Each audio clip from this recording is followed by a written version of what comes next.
ത്വരീഖത്ത് വഴിയോ വഴികേടോ എന്ന വിഷയത്തെ സംബന്ധിച്ചാണ് ഏതാനും ചില കാര്യങ്ങൾ എന്റെ സഹോദരങ്ങളുടെ ശ്രദ്ധയിൽപ്പെടുത്താൻ ഉദ്ദേശിക്കുന്നത്. വളരെയേറെ വിശാലവും വിപുലവുമായ ഒരു വിഷയമാണിത്. ഇതിന്റെ ഒരു ഏകദേശ ചിത്രം ശ്രോതാക്കളുടെ മനസ്സിൽ പതിയണമെങ്കിൽ തന്നെ ധാരാളം വിവരണങ്ങൾ ആവശ്യമാണ്. ലോകത്ത് ആഗോളാടിസ്ഥാനത്തിൽ ഇന്ന് ദിനേനയെന്നോണം മുളച്ചു പൊങ്ങിക്കൊണ്ടിരിക്കുകയാണ് തരീഖത്ത് പ്രസ്ഥാനങ്ങൾ. മഹാനായ നബി കരീം സല്ലല്ലാഹു അലൈഹി വസല്ലം സഹാബിമാരോട് ഉപദേശം നടത്തിക്കൊണ്ടിരിക്കുന്ന വേളയിൽ അവിടുന്ന് മണലിൽ ഒരു വര വരക്കുകയുണ്ടായി, ഒരു നേരായ വര. എന്നിട്ട് നബി സല്ലല്ലാഹു അലൈഹി വസല്ലം പറയുകയും ചെയ്തു, ഹാദാ സബീലുല്ലാഹി മുസ്തഖീമാ, ഇത് അള്ളാഹുവിന്റെ മാർഗമാണ്, അഥവാ മുസ്തഖീമായ മാർഗമാണ്. ഒരു നേർരേഖ വരച്ച് കാണിച്ചുകൊണ്ടാണ് നബി സല്ലല്ലാഹു അലൈഹി വസല്ലം പറഞ്ഞത്, ഇത് അള്ളാഹുവിന്റെ മാർഗമാണ്, നേരായ മാർഗമാണ്. എന്നിട്ട് നബി സല്ലല്ലാഹു അലൈഹി വസല്ലം ആ നേർരേഖയുടെ വലതുവശത്തും ഇടതുവശത്തുമായി ധാരാളം വരകൾ വരക്കുകയുണ്ടായി. അങ്ങോട്ടും ഇങ്ങോട്ടും തെറ്റിപ്പോകുന്ന, വളഞ്ഞു പൊളഞ്ഞു പോകുന്ന കുറെ വരകൾ. എന്നിട്ട് ആ വരകളിലേക്ക് ചൂണ്ടിക്കാണിച്ചുകൊണ്ട് നബി സല്ലല്ലാഹു അലൈഹി വസല്ലം പറഞ്ഞു, ഹാദിഹി സുബുൽ, ഇതൊക്കെ വേറെ ചില മാർഗങ്ങളാണ്, ഇതൊക്കെ വേറെ ചില വഴികളാണ്. ലൈസ മിൻഹാ സബീലുൻ, ഇതിലെ ഒരു വഴിയിലും ഇല്ല തന്നെ, ഇല്ലാ അലൈഹി ശൈത്താൻ യദ്ഉ ഇലൈഹി, ഈ കാണുന്ന ഓരോ വഴികളുടെയും മുമ്പിൽ, മുഖത്ത് ഓരോ ശൈത്താൻ ഇരിപ്പുണ്ട്, ആ മാർഗത്തിലേക്ക് ജനങ്ങളെ റാഞ്ചിയെടുത്ത് കൊണ്ടുപോകാൻ. മഹാനായ റസൂലുള്ളാഹി സ്വല്ലല്ലാഹു അലൈഹി വസല്ലം അത് പറഞ്ഞിട്ട് പിന്നീട് അവിടുന്ന് ഈ ആയത്ത് ഓതുകയാണ് ചെയ്തത്, വഅന്ന ഹാദാ സിറാത്തീ മുസ്തഖീമാ ഫത്തബിഊഹു വലാ തത്തബിഉസ് സുബുൽ ഫതഫറഖ ബികും അൻ സബീലിഹി ദാലികും വസ്സാകും ബിഹി ലഅല്ലകും തത്തഖൂൻ. വഅന്ന ഹാദാ സിറാത്തീ മുസ്തഖീമാ, ഇതാണ് എന്റെ നേരായ പാത. ഫത്തബിഊഹു, നിങ്ങൾ അതിനെ പിൻപറ്റണം. വലാ തത്തബിഉസ് സുബുൽ, മറ്റു മാർഗങ്ങളെ നിങ്ങൾ പിൻപറ്റി പോകരുത്. മറ്റു വഴികളിലേക്ക് നിങ്ങൾ തെന്നിമാറിപ്പോയാൽ ഫതഫറഖ ബികും അൻ സബീലിഹി, അല്ലാഹുവിന്റെ നേരായ പാതയിൽ നിന്ന് അത് നിങ്ങളെ വിഘടിപ്പിച്ചു കളയും, തെറ്റിച്ചു കളയും, ഭിന്നിപ്പിച്ചു കളയും. ദാലികും വസ്സാകും ബിഹി, ഇതാ ഇക്കാര്യം കൊണ്ട് നിങ്ങളോട് ശക്തമായി വസിയത്ത് നൽകുകയാണ് ജനങ്ങളെ. ലഅല്ലകും തത്തഖൂൻ, നിങ്ങൾ മുത്തഖീങ്ങളായി തന്നെ നിലനിൽക്കാൻ വേണ്ടി അല്ലാഹു സുബ്ഹാനഹു വ തആല പറയുകയാണ്. നമ്മുടെ ജീവിതത്തിൽ തഖ്വ നിലനിൽക്കാൻ ആവശ്യമായ നിർദ്ദേശമാണ് ആ വചനത്തിലൂടെ അല്ലാഹു പഠിപ്പിക്കുന്നത്. നബി സല്ലല്ലാഹു അലൈഹി വസല്ലം പരിചയപ്പെടുത്തിയ സിറാത്തുൽ മുസ്തഖീം, നേരായ റൂട്ട്, ആ റൂട്ടിലേക്ക് ശ്രദ്ധയോടുകൂടി മുന്നേറിയാലേ യഥാർത്ഥമായ തഖ്വയിലെത്തി സ്വർഗത്തിലെത്താൻ സാധിക്കുകയുള്ളൂ എന്ന ഏറ്റവും ലളിതമായ പരമാർത്ഥമാണ് ആ വചനത്തിലൂടെ അല്ലാഹു സുബ്ഹാനഹു വ തആല നമുക്ക് നൽകിയിരിക്കുന്നത്. ഇനി സഹോദരന്മാരെ, നമ്മൾ മനസ്സിലാക്കിയിരിക്കേണ്ട ചില യാഥാർത്ഥ്യങ്ങളുണ്ട്. നബി സല്ലല്ലാഹു അലൈഹി വസല്ലം പണ്ടേ മുന്നറിയിപ്പ് നൽകിയല്ലോ, നേർരേഖക്ക് സമാന്തരമായി കൊണ്ട് ചിലരൊക്കെ പാതകൾ ഉണ്ടാക്കും, ചിലരൊക്കെ വഴികൾ ഉണ്ടാക്കും. തരീഖത്ത് വഴിയോ വഴികേടോ എന്നതാണ് നമ്മുടെ വിഷയം. രണ്ടും ശരിയാണ്. വഴിയുമാണ് വഴികേടുമാണ്. എങ്ങനെയാണ് വഴി? തരീഖത്ത് എന്നതിന്റെ ഭാഷാർത്ഥം നോക്കുകയാണെങ്കിൽ വഴി, മാർഗം എന്നൊക്കെയാണ് ഭാഷാർത്ഥത്തിൽ. അത് വഴി എന്നത് ശരി തന്നെയാണ്. അതേ അവസരത്തിൽ ദീനിയായ നിലക്ക് സാങ്കേതികമായി അതിനെ നമ്മൾ പഠിക്കാൻ ഒരുങ്ങിയാൽ അത് വഴികേടല്ലാതെ മറ്റൊന്നുമല്ല. അത് വഴികേടാണ്. യഥാർത്ഥത്തിൽ നബി സല്ലല്ലാഹു അലൈഹി വസല്ലം മുന്നറിയിപ്പ് നൽകിയ ആ മാർഗങ്ങൾ, ആ വഴികൾ ലോകത്ത് ധാരാളമായി ഉത്ഭവിക്കുകയും പച്ചപിടിച്ച് വളരുകയും ചിലതൊക്കെ നാമാവശേഷമാവുകയും ചിലതൊക്കെ പ്രചാരം നേടി വമ്പിച്ച പ്രചാരത്തിലെത്തുകയും ചെയ്തിട്ടുണ്ട്. ലോകത്ത് ഒരുപാട് മാർഗങ്ങൾ, അതല്ലെങ്കിൽ തരീഖത്തുകൾ ഇന്ന് സൂഫികളുടേതായി നിലനിൽക്കുകയാണ്. ഏറ്റവും പ്രശസ്തമായ തരീഖത്തായി അറിയപ്പെടുന്നത് ശൈഖ് മുഹയ്യിദ്ദീൻ അബ്ദുൽ ഖാദിർ ജീലാനിയിലേക്ക് ചേർത്ത് വിളിക്കപ്പെടുന്ന ഖാദിരിയ തരീഖത്താണ്. രണ്ടാമത്തത് അഹ്മദുൽ കബീർ റിഫായിയിലേക്ക് ചേർത്ത് വിളിക്കപ്പെടുന്ന റിഫായി തരീഖത്താണ്. മറ്റൊന്ന് ഷാദുലി തരീഖത്താണ്. വേറൊന്ന് അഹ്മദിയ തരീഖത്താണ്. അതുപോലെ തന്നെ അക്ബരിയ തരീഖത്താണ്, സുഹ്റവർദിയ തരീഖത്താണ്, നഖ്ശബന്ദി തരീഖത്താണ്. അങ്ങനെ ധാരാളക്കണക്കിന് തരീഖത്തുകൾ പല രാജ്യങ്ങളിലായി പടർന്നു പിടിച്ചിരിക്കുകയാണ്. ഇറാഖിൽ വലിയ പ്രചാരമുള്ള തരീഖത്തുകളുണ്ട്. അതുപോലെ തന്നെ ഈജിപ്തിലാണ് ഏതാണ്ട് എല്ലാ തരീഖത്തുകളും, നൂറുകണക്കിന് ആയിരക്കണക്കിന് എന്ന് വേണമെങ്കിൽ തരീഖത്തുകളും തരീഖത്തുകൾക്ക് ശാഖകളും അതിന് ഉപശാഖകളുമായിക്കൊണ്ട് പൊട്ടിപ്പിരിഞ്ഞ് ധാരാളം തരീഖത്തുകളുടെ ഏറ്റവും വലിയ ഈറ്റില്ലമായി പടർന്ന് വികസിച്ചുകൊണ്ടിരിക്കുന്ന സ്ഥലമാണ് ഈജിപ്ഷ്യൻ രാജ്യങ്ങൾ. അതുപോലെ തന്നെ ആ ഈജിപ്തിൽ നിന്ന് ഏതാണ്ട് കേരളത്തിലേക്ക്, അതുപോലെ തന്നെ പല സ്ഥലങ്ങളിലേക്കും ഇറക്കുമതി ചെയ്യപ്പെട്ട ഒട്ടേറെ തരീഖത്തുകളുണ്ട്. ഹൈദരാബാദിൽ നിന്ന് കേരളത്തിൽ വളരെ നേരത്തെ തന്നെ എത്തിയ തരീഖത്താണ് നൂരിഷാ തരീഖത്ത് എന്ന പേരിൽ അറിയപ്പെടുന്നത്. അവരവകാശപ്പെടുന്നത് ഖാദിരിയ തരീഖത്തിന്റെ തുടർച്ചക്കാരനായ ഹൈദരാബാദിലെ നൂരിഷാ തങ്ങളാണ് ഞങ്ങളുടെ ഷെയ്ഖ് എന്നാണ്. ആ ഷെയ്ഖിന്റെ മരണശേഷം അദ്ദേഹത്തിന്റെ ഖലീഫയായി, അങ്ങനെ ഖലീഫമാർ കേരളത്തിലും പല സ്ഥലങ്ങളിലുമൊക്കെയായി സിൽസില നൂരിയ എന്ന പേരിൽ തരീഖത്തിന്റെ ശാഖകളായി പ്രവർത്തിച്ചുകൊണ്ടിരിക്കുന്നു. അതുപോലെ തന്നെ ശംസിയ തരീഖത്തുകാർ നമ്മുടെ കേരളത്തിൽ ലക്ഷദ്വീപിൽ നിന്ന് ഇറക്കുമതി ചെയ്യപ്പെട്ടതായി നിലവിലുണ്ട്. അതുപോലെ തന്നെ ആലുംതറ തരീഖത്ത് എന്ന പേരിലും, അതുപോലെ തന്നെ ഒരു ഷെയ്ഖ് കിണറ്റിൽ താമസിക്കുന്ന ഒരു ഷെയ്ഖുണ്ട് വേങ്ങാട് തവള ഷെയ്ഖ് എന്ന് വിളിക്കപ്പെടുന്ന, അതല്ലെങ്കിൽ വേങ്ങാട്ട തരീഖത്ത് എന്ന പേരിൽ അറിയപ്പെടുന്ന ഒരു തരീഖത്ത്. ഇപ്പോൾ ഇതിൽ നിന്നെല്ലാം വ്യത്യസ്തമായി ഈജിപ്തിൽ നിന്ന് ഒരാൾ കൊണ്ടുവന്ന് കേരളത്തിൽ ഇപ്പോൾ വിത്ത് നട്ട് അത് പടർത്തിക്കൊണ്ടിരിക്കുന്ന ഷെയ്ഖ് മുഖ്താർ എന്ന പേരിൽ അറിയപ്പെടുന്ന ഒരു മുഖ്താർ എഞ്ചിനീയറുടെ, ഒരു ക്ലീൻ ഷേവ് ഷെയ്ഖിന്റെ, അതുപോലെ തന്നെ ഒരു യൂറോപ്യൻ സ്റ്റൈൽ ധരിച്ചുകൊണ്ടിരിക്കുന്ന ഒരു ഷെയ്ഖിന്റെ, ഷെയ്ഖ് മുഖ്താറിന്റെ എന്ന പേരിൽ അറിയപ്പെടുന്ന ദസൂഖിയ തരീഖത്ത് എന്നും ബുർഹാനിയ തരീഖത്ത് എന്നും ബുർഹാമിയ തരീഖത്ത് എന്നുമൊക്കെയുള്ള പല പേരുകളിൽ കേരളത്തിൽ അതിന് തുടക്കം കുറിച്ചിരിക്കുന്നു. ഒരുപാട് കാലം ജയിലിൽ അധിവസിച്ചതിന്റെ ശേഷം, ജയിലിൽ അടക്കപ്പെട്ടതിന്റെ ശേഷം, ജയിലിൽ നിന്ന് പുറത്തു വന്നപ്പോൾ ഒരു മാന്യദേഹം ഇപ്പോൾ ആ തരീഖത്തിന്റെ പ്രചാരകനും പ്രബോധകനുമായി കൊണ്ടാണ് ഇപ്പോൾ കേരളത്തിൽ ഊരു ചുറ്റിക്കൊണ്ടിരിക്കുന്നത്. നാം മനസ്സിലാക്കുക, വളരെയേറെ ഗൗരവമായ ഒരു വിഷയമാണ് തരീഖത്തിന്റെ വിഷയം. നാം ഒരുപക്ഷെ വിചാരിക്കുന്നുണ്ടാകും ഇതൊരു കേവല ബിദഈ സംഘടന മാത്രമായിരിക്കും എന്ന്, ഒരു ബിദഅത്ത് മാത്രമായിരിക്കും എന്നൊരു പക്ഷെ ചിന്തിക്കുന്നുണ്ടാകും. അതിനേക്കാൾ അപ്പുറമാണ് സഹോദരങ്ങളെ. അടിസ്ഥാനപരമായി തന്നെ ഇസ്ലാമിന് സമാന്തരമായി ഉത്ഭവിച്ചിട്ടുള്ള, അതല്ലെങ്കിൽ ഉണ്ടാക്കിയിട്ടുള്ള, അതല്ലെങ്കിൽ നിർമ്മിച്ചിട്ടുള്ള ഒരു സമാന്തര മതം തന്നെയാണ് തരീഖത്തുകൾ എന്ന് വേണമെങ്കിൽ നമുക്ക് കൃത്യമായി തന്നെ പറയാവുന്നതാണ്. തരീഖത്തുകളെ സംബന്ധിച്ച് പഠനം നടത്തിയിട്ടുള്ള ആധുനികരും പൂർവീകരുമായ പണ്ഡിതന്മാർ വസ്തുനിഷ്ഠമായി വളച്ചുകെട്ടില്ലാതെ ഈ യാഥാർത്ഥ്യം അവരുടെ ഗ്രന്ഥങ്ങളിൽ ഉദ്ധരിച്ചിട്ടുമുണ്ട്. നമ്മൾ മനസ്സിലാക്കണം എന്തുകൊണ്ടാണ് ഇത് ഇത്രമാത്രം വലിയ ഗുരുതരമായ സംഗതിയായത്.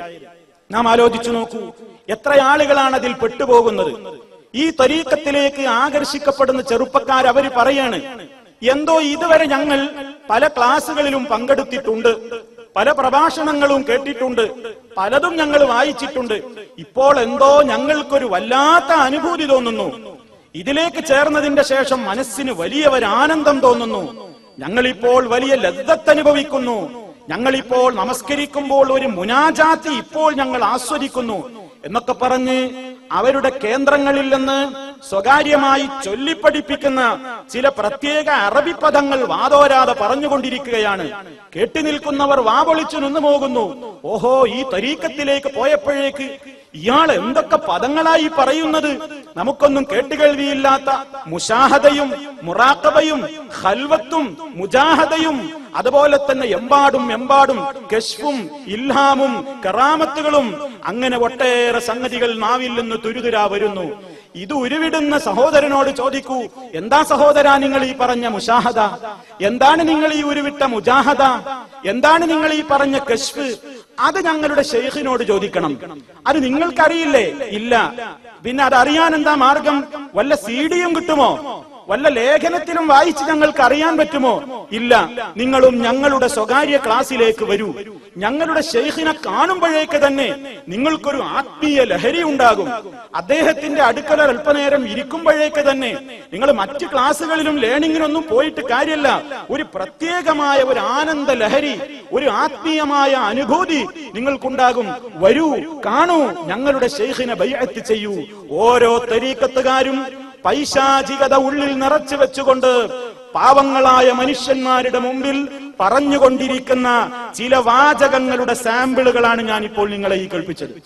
ഓ പ്രിയപ്പെട്ട സഹോദരന്മാരെ, തഖ്വയുണ്ടാക്കാനെന്ന് പറഞ്ഞുകൊണ്ട് ഉണ്ടാക്കിയിട്ടുള്ള, അതല്ലെങ്കിൽ പ്രത്യേകമായ ആത്മീയമായ ആധ്യാത്മികമായ പ്രസ്ഥാനമെന്നറിയപ്പെടുന്ന ഇത്തരത്തിലുള്ള തരീഖത്തുകൾ ഇവരെങ്ങോട്ടാണ് കൊണ്ടുപോകുന്നത്? എന്തേ ഇവരുടെ യഥാർത്ഥത്തിലുള്ള മുഖം ഇവർ ജനങ്ങളോട് പറയാത്തത്? അത് ക്ലാസ്സുകളിൽ പറയില്ല. നിങ്ങൾ അവരുടെ ക്ലാസ്സുകളിൽ പങ്കെടുക്കുന്ന ആളുകളോട് ചോദിച്ചു നോക്കൂ. ഞാൻ ഇവിടെ പറയാൻ പോകുന്ന ചില കാര്യങ്ങളുണ്ട്. അത് കേട്ടാൽ അവർ പറയും, ഇതൊക്കെ മൗലവിമാര് വെറുതെ പറയാൻ, ഞങ്ങളുടെ ക്ലാസ്സിൽ ഇതൊന്നും പറയുന്നില്ലല്ലോ. പറയില്ല. ഹിഡൻ അജണ്ട എന്ന് നേരത്തെ പറഞ്ഞില്ലേ? ചില ഹിഡൻ അജണ്ടകൾ അവരുടെ ശൈഖുമാർക്കുണ്ട്. അതവര് പറയില്ല.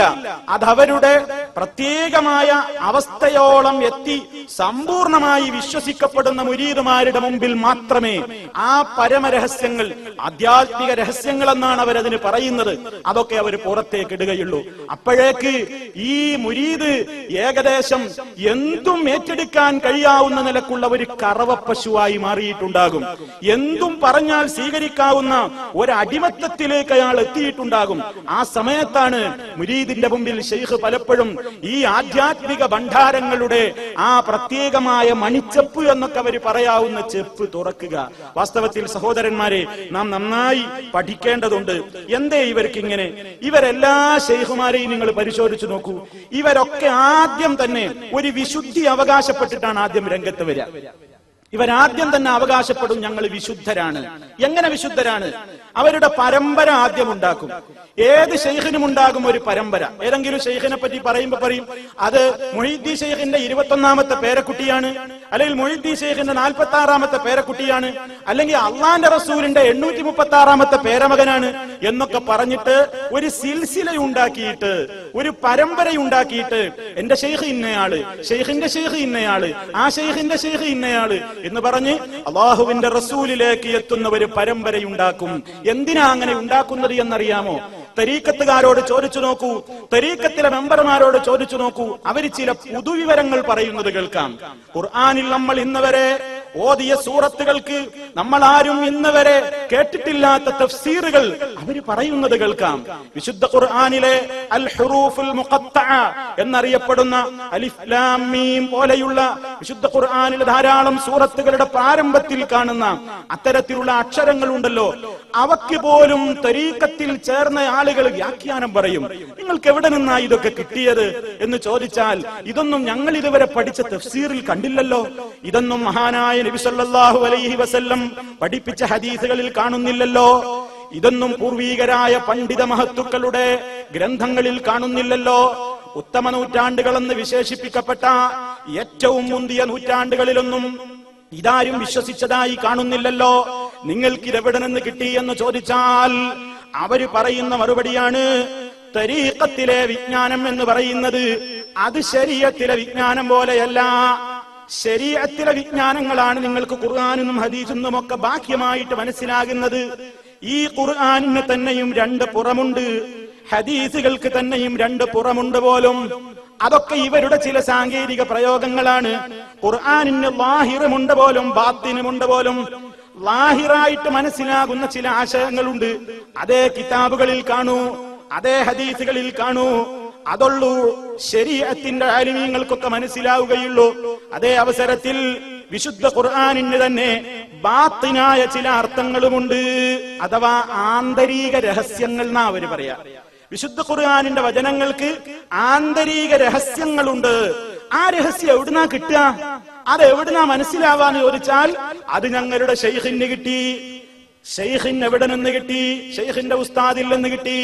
അയാൾക്ക് എവിടെ നിന്ന് കിട്ടി? അങ്ങനെ പരമ്പര പറഞ്ഞ് അവസാനം ജുനൈദുൽ ബഗ്ദാദിക്ക് കിട്ടി. ജുനൈദുൽ ബഗ്ദാദിക്ക് എവിടെ നിന്ന് കിട്ടി? അയാൾക്ക് കിട്ടിയത് സിരിയുസ് സിഖ്തിയിൽ നിന്നാണ്. അയാൾക്ക് കിട്ടിയത് മഅറൂഫുൽ കർഖിയിൽ നിന്നാണ്. അയാൾക്ക് കിട്ടിയത് ദാവൂദ് ത്വായിയിൽ നിന്നാണ്. അയാൾക്ക് കിട്ടിയത് ഹബീബുല്ല ജമീയിൽ നിന്ന്. അയാൾ ഹസൻ ബസരിയിൽ നിന്ന് കേട്ടു. ഹസൻ ബസരിക്ക് ആരാ പഠിപ്പിച്ചു കൊടുത്തത്? നബി സല്ലല്ലാഹു അലൈഹി വസല്ലമിന്റെ മരുമകനായ അലി ഇബ്നു അബീ ത്വാലിബ് റളിയല്ലാഹു അൻഹു. അലി റളിയല്ലാഹു അൻഹുവിന് ഇത് എവിടുന്നാ കിട്ടിയത്? അവിടെയാണ് വിഷയം, അവിടെയാണ് മർമ്മം. അല്ലാഹുവിന്റെ റസൂല് ധാരാളം ഇൽമുകൾ അലി റളിയല്ലാഹു തആല അൻഹുവിന് സ്വകാര്യമായി പഠിപ്പിച്ചു കൊടുത്തിട്ടുണ്ട്. എന്റെ പ്രിയപ്പെട്ട സഹോദരന്മാര് മനസ്സിലാക്കണം, തരീഖത്തിൽ കുടുങ്ങിയിട്ടുള്ള ആരെങ്കിലും ഉണ്ടെങ്കിൽ നിങ്ങൾ ശരിക്കവരെ ബോധ്യപ്പെടുത്തേണ്ടത് ഇത് ഇസ്ലാമല്ല, ഇസ്ലാമിന് സമാന്തരമായി നിർമ്മിക്കപ്പെട്ട മറ്റൊരു പാതയാണ്. മഹാനായ നബി സല്ലല്ലാഹു അലൈഹി വസല്ലമിന്റെ പേരിൽ ഒരപരാധം പറഞ്ഞുകൊണ്ടാണ് ഈ തരീഖത്തുകാരെ ആധാരം നിർമ്മിച്ചിട്ടുള്ളത് തന്നെ. നബി സല്ലല്ലാഹു അലൈഹി വസല്ലം അലി റളിയല്ലാഹു തആല അൻഹുവിന് ധാരാളം ഇൽമുകൾ അങ്ങ് സ്വകാര്യമായി പഠിപ്പിച്ചു കൊടുത്തിട്ടുണ്ട്.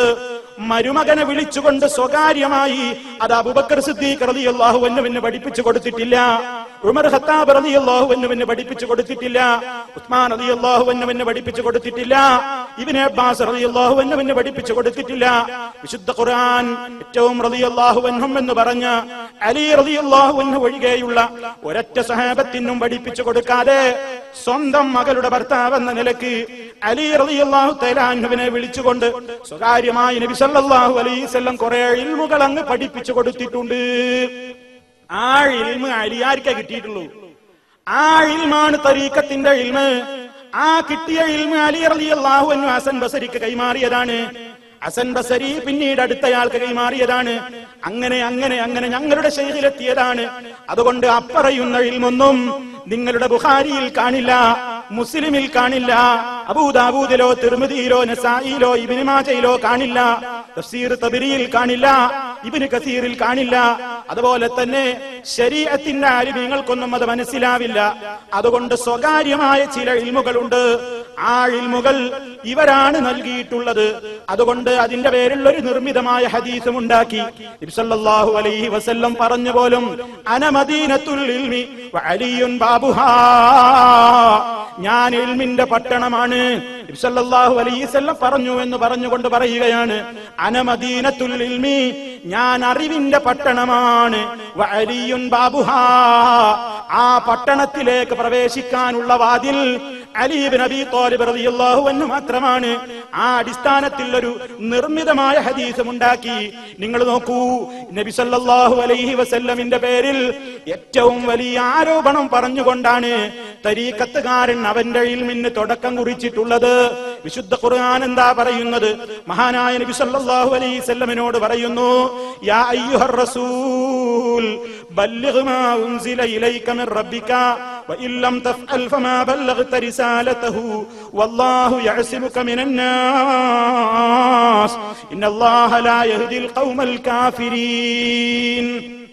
യാ അയ്യുഹർ റസൂൽ, ഓ റസൂലേ, ബല്ലിഗ് മാ ഉൻസില ഇലൈക മിർ റബ്ബിക, താങ്കളുടെ റബ്ബിങ്കൽ നിന്ന് അവതീർണമായിട്ടുള്ളത് താങ്കൾ ജനങ്ങൾക്ക് എത്തിച്ചു കൊടുക്കണേ.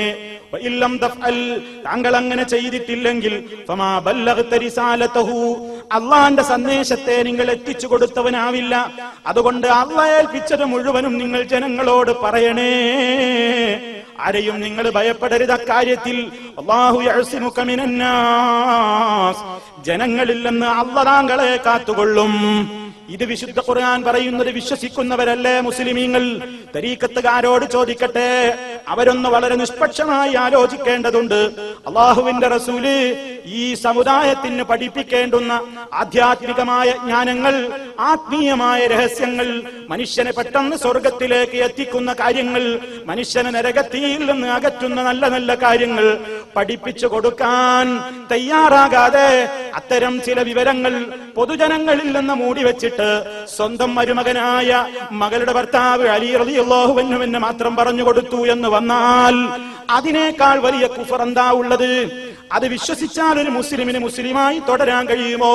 അള്ളാഹുവിന്റെ റസൂല് എത്തിച്ചു കൊടുക്കുന്ന കാര്യത്തിൽ വഞ്ചന കാണിച്ചു. ജനത്തിന്റെ ഉന്നമനത്തിന് ആവശ്യമായ പല കാര്യങ്ങളും ചിലർക്ക് മാത്രം സ്വകാര്യമായി പറഞ്ഞു കൊടുത്തു എന്ന് വന്നാൽ അത് ഇസ്ലാമിന് പുറത്തു പോകുന്ന വിശ്വാസമല്ലേ? ഇതാണ് ത്വരീഖത്തുകാരന്റെ വിജ്ഞാനത്തിന്റെ ആധാരം തന്നെ അടിവേര് പഴച്ചതാണെന്ന് പറയാൻ കാരണം ഇതാണ് നിങ്ങൾ മനസ്സിലാക്കേണ്ടത്. ഇനി മാത്രമല്ല, നമ്മൾ ഈ ഇസ്ലാം മനസ്സിലാക്കുന്നത് എങ്ങനെയാണ്? ലോക മുസ്ലിമീങ്ങൾ എങ്ങനെയാണ് ഇസ്ലാം പഠിക്കുന്നത്? ഇസ്ലാം പഠിക്കാൻ നമുക്ക് 4 മൂല സ്രോതസ്സുകളാണുള്ളത്. ഒന്ന് അള്ളാന്റെ കിതാബാണ്, മറ്റൊന്ന് നബി സല്ലല്ലാഹു അലൈഹി വസല്ലമിന്റെ ഹദീസാണ്, മറ്റൊന്ന് സ്ഥിരപ്പെട്ട ഇജ്മാഅ് ആണ്, അതുപോലെ തന്നെ 4-മത്തത് സുവ്യക്തമായ ഖിയാസാണ്. ഈ 4 മാർഗങ്ങളിലൂടെയാണ് ഇസ്ലാം ഇവിടെ സ്ഥിരപ്പെട്ട് നിൽക്കുന്നത്.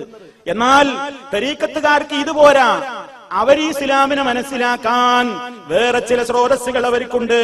അതിനവര് പറയുന്ന പേരാണ് ഇൽഹാമുകൾ, അതുപോലെ തന്നെ കശ്ഫുകൾ, ശൈഖിനുണ്ടാകുന്ന വെളിപാടുകൾ, ആത്മീയ വെളിപാടുകൾ, അതുപോലെ തന്നെ ശൈഖ് കാണുന്ന മനാമുകൾ, സ്വപ്നങ്ങൾ, അതുപോലെ തന്നെ നബി സല്ലല്ലാഹു അലൈഹി വസല്ലമിനെ തന്നെ അവർ സ്വപ്നത്തിലും കാണുന്നുണ്ട്.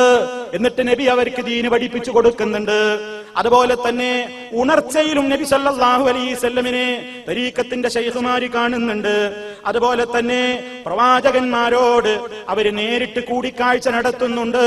തന്നെയുമല്ല, അവരുടെ വിശ്വാസം അവർ പറയുന്നതിന്റെ അടിസ്ഥാനത്തിൽ നോക്കുകയാണെങ്കിൽ ഇന്നും ജീവിച്ചിരിക്കുകയാണ് ഖിദ്ർ അലൈഹിസ്സലാം. ഖിദ്ർ നബി അലൈഹിസ്സലാമിൽ നിന്ന് നേരിട്ടവർ ഇപ്പോഴും ഉപദേശങ്ങൾ കേൾക്കുന്നുണ്ട്. മാത്രമല്ല, അശരീരിയുടെ ശബ്ദങ്ങളും ആരാ പറയുന്നതെന്ന് കേൾക്കുന്നില്ല, ഒരു വിളിയാളം വരുന്നുണ്ട്. അങ്ങനെയുള്ള അശരീരിയും അവർക്ക് പ്രമാണമാണ്. തീർന്നില്ല, തരീഖത്തിന്റെ മശായിഖുമാര് ലൗഹുൽ മഹ്ഫൂദിലേക്ക് നോക്കിയിട്ട് അപ്പോഴുള്ള കാര്യങ്ങൾ വരെ അവർക്ക് മനസ്സിലാകുന്നുണ്ട്. അതൊന്നും നിങ്ങൾക്ക് പറഞ്ഞാ മനസ്സിലാകില്ല. ശരീഅത്തിന്റെ ഉലമാക്കളെ, നിങ്ങളൊക്കെ ഇസ്ലാമിന്റെ പുറന്തോട് മാത്രം മനസ്സിലാക്കിയവരാണ്. ഞങ്ങളോ അതിന്റെ ആത്മീയമായ, അതിന്റെ അകക്കാമ്പ് ആസ്വദിച്ച ജനങ്ങളാണ്. അത് ആസ്വദിക്കണമെങ്കിൽ നിങ്ങൾ ഈ ശരീഅത്തിൽ നിന്നാ പോരാ, തരീഖത്തിന്റെ ക്ലാസ്സിലേക്ക് വരൂ എന്ന് പറയുന്നില്ലേ? അതുപോലെ തന്നെ ഇവരുടെ പ്രധാനപ്പെട്ട മശായിഖുമാർക്ക് ഇടയ്ക്കിടെ മേറാജ് ഉണ്ടാകുന്നുണ്ട് പോലും. ആത്മീയമായി അവരുടെ റൂഹുകൾ ഇടയ്ക്ക് ഇങ്ങനെ മേറാജിന് പോകും. അവിടെ അമ്പിയാക്കന്മാരെ കാണുന്നു, അവരിൽ നിന്ന് മെസ്സേജുകൾ സ്വീകരിക്കുന്നു. ഈ നിലക്ക് മുസ്ലിമീങ്ങൾ മനസ്സിലാക്കുന്ന ഇസ്ലാമിന്റെ മൂലസ്രോതസ്സുകളിൽ നിന്ന് വ്യത്യസ്തമായി വേറെ ചില സ്രോതസ്സുകൾ പുതിയതായിട്ട് കണ്ടെത്തിയിട്ടുണ്ട്. അതിലൂടെയാണ് അവരുടെ ആശയങ്ങൾ അവരുണ്ടാക്കുന്നത്. അങ്ങനെയാണ് അവർക്ക് വിശുദ്ധ ഖുർആനിന് പുതിയ തഫ്സീർ കിട്ടുന്നത്. അങ്ങനെയാണ് അവര് അലിഫ് ലാം മീം, അതുപോലെ തന്നെ അലിഫ് ലാം മീം റാ, ഇതിനൊക്കെ തരീഖത്തുകാര് അർത്ഥം വെക്കുന്നത്. അങ്ങനെ അവർക്ക് നേരിട്ട് ഇങ്ങനെ അള്ളാന്റെ അടുക്കൽ കിട്ടുന്ന ഇൽമിലൂടെയാണ്. അങ്ങനെ അവർക്ക് കിട്ടുന്ന ഇൽമുകളിലൂടെ അവർ ഈ സമൂഹത്തിൽ ഒരുപാട് വിദഅത്തുകൾ ഉണ്ടാക്കിയിട്ടുണ്ട്. അവർക്ക് കിട്ടിയ ചില ഇൽമുകളുടെ വെളിച്ചത്തിൽ അവർ പറയുന്ന ചില കാര്യങ്ങളുണ്ട്. ഉദാഹരണത്തിന് ഒന്ന് മാത്രം ഞാൻ നിങ്ങളെ കേൾപ്പിക്കാം. എന്താ പറയുന്നതെന്നറിയോ? അവര് സാധാരണ ജനങ്ങൾക്കിടയിൽ ഉണ്ടാക്കുന്ന കുറെ വിദഅത്തുകളുണ്ട്. ആ വിദഅത്തുകളൊക്കെ എവിടെയാ ഹദീസ് ഉള്ളത്?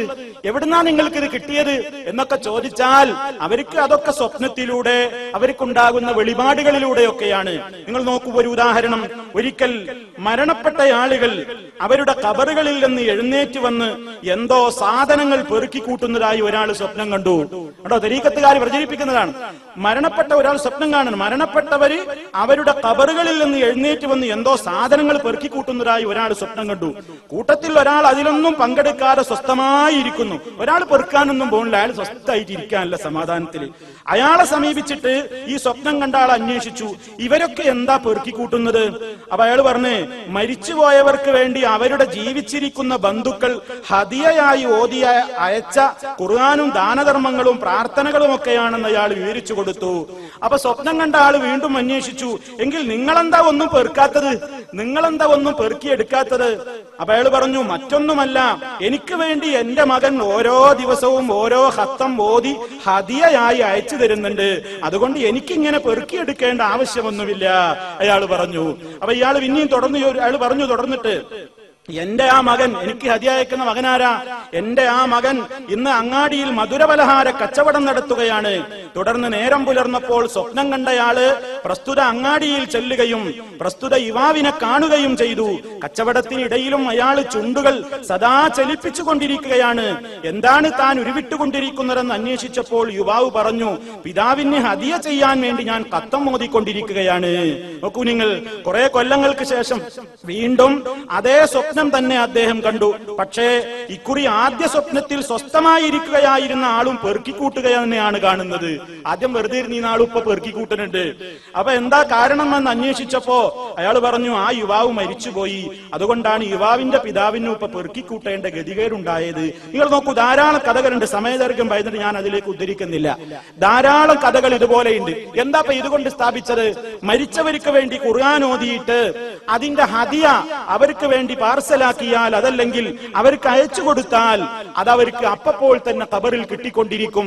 അതിനെവിടെയാ ഹദീസ് എന്ന് ചോദിച്ചാൽ അതിന് ഹദീസൊന്നും നിങ്ങളെ കിതാബിലൊന്നും കാണൂല. പിന്നെ എവിടെ ഞങ്ങൾക്ക് കിട്ടിയത്? അത് ഞങ്ങളെ ശൈഖിന് വെളിപാടുണ്ടായി, ഞങ്ങളെ ശൈഖ് കണ്ടതാണ്, ഞങ്ങളെ ശൈഖിനോട് അത് കൃത്യമായിട്ട് അറിയിക്കപ്പെട്ടിട്ടുണ്ട്, അതിൽ തെറ്റൊന്നും സംഭവിക്കില്ല.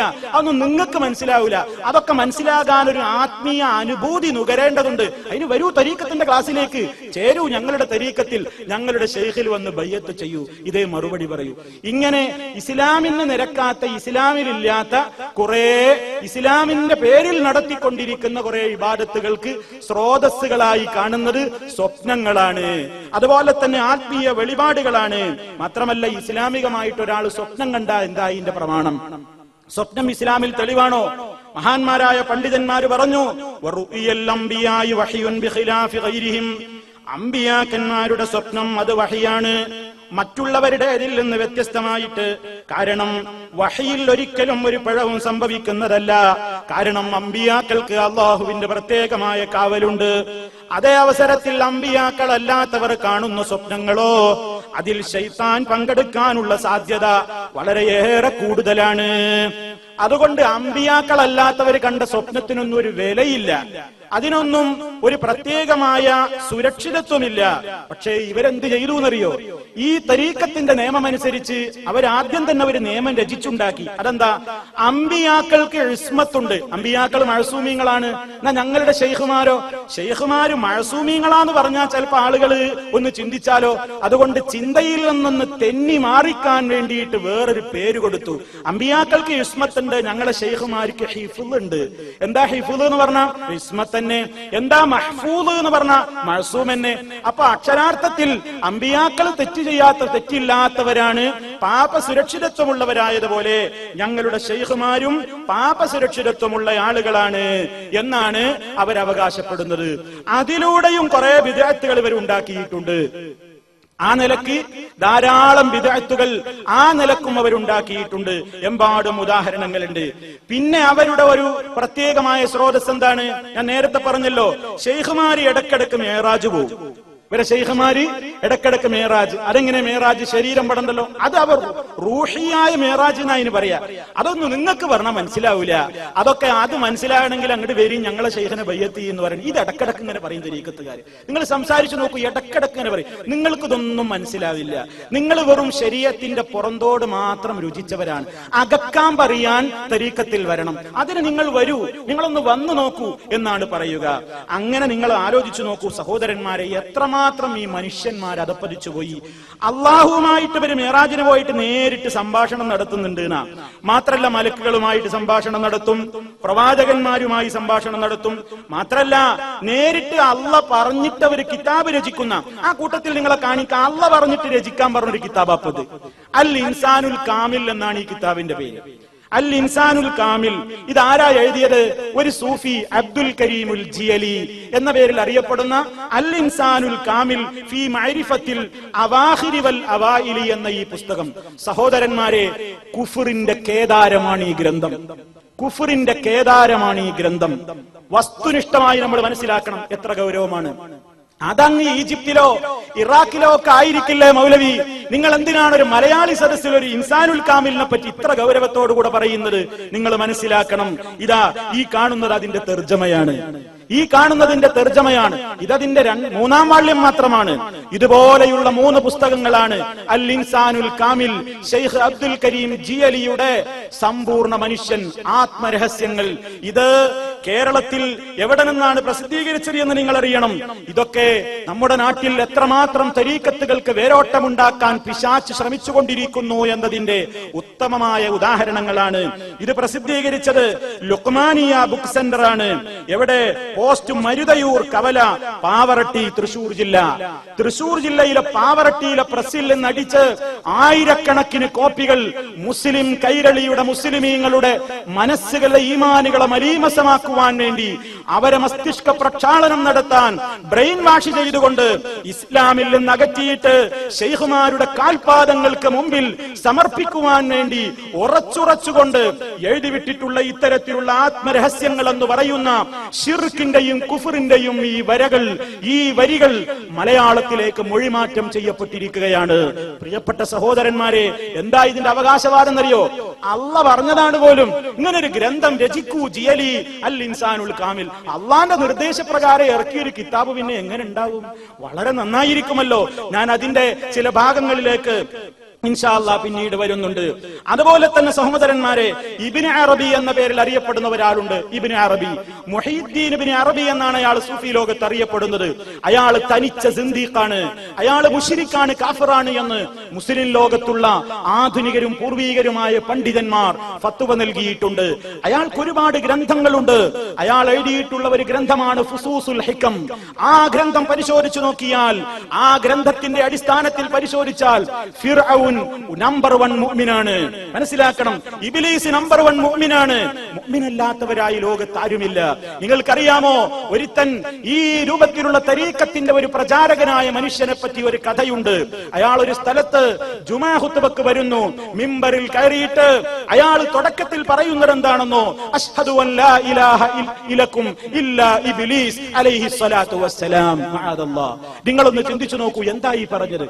ഞാൻ നിങ്ങൾക്ക് സാക്ഷ്യം വഹിക്കുന്നു, നിങ്ങൾക്ക് ഇബ്ലീസ് അല്ലാതെ ഒരു ഇലാഹില്ല അലൈഹി സ്വലാത്തു വസ്സലാം, അവൻ അള്ളാന്റെ രക്ഷയും സമാധാനമൊക്കെ ഉണ്ടാകട്ടെ എന്ന് പറയുന്ന, അങ്ങനെ മിമ്പറിൽ എന്ന് പറഞ്ഞു. ആളുകളൊക്കെ വാളൂരി എന്നാ പറയുന്നത്. വാളൂരി, ഇപ്പൊ ഇയാളും വാളൂരി എന്നാ പറയുന്നത്. അതൊക്കെ നമ്മുടെ നാട്ടിലെ തരീഖത്തിന്റെ താങ്ങികൾ അതിനൊക്കെ ന്യായീകരിച്ചുകൊണ്ട് പല രൂപത്തിലും അതിന്റെ പ്രചാരകരായിട്ട് ഇന്നും നടന്നുകൊണ്ടിരിക്കുകയാണ്. നമ്മൾ മനസ്സിലാക്കുന്നതിനേക്കാളൊക്കെ ഗുരുതരമാണ് സഹോദരന്മാരെ. ഓരോരുത്തരെ ചാക്കിട്ട് വല വീശിയിട്ട് ഓരോരുത്തരെ ഇവരുടേതായ കേന്ദ്രങ്ങളിലേക്ക് കൂട്ടിക്കൊണ്ടുപോയിട്ട് മനസ്സ് മരയിപ്പിക്കുകയാണ്. തൗഹീദ് മനസ്സിലായ മനുഷ്യനോട് പറയുന്നു, നിങ്ങളിപ്പോൾ ശിർക്കിലാണ്, നിങ്ങളുടെ തൗഹീദ് ശരിയല്ല. കാരണം എന്താണ്? അള്ളാഹിനെ പറ്റി നിങ്ങളുടെ വിശ്വാസം എന്താണ്?